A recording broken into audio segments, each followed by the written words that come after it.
a pro forma copy of a waiver here.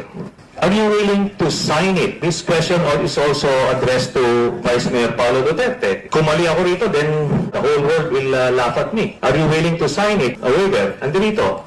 Ito na. Mr. Chair, I'm not willing to sign the waiver. Yan. Ikaw, Vice Mayor? I'm not familiar with those figures. Precisely. If you're not familiar, therefore, mali ito. There's nothing to be afraid of. Kung wala yung accounts na yan, then there's nothing... Mr. Chair, there's nothing wrong if I don't know. So you're not willing to sign a Mr. waiver? Chair. So you're not willing to sign a waiver or a Carpio to show to the whole country that wala kayong ganyang halagang amount na nagtatatawa ka nga eh, parang it's preposterous. But, Excuse me.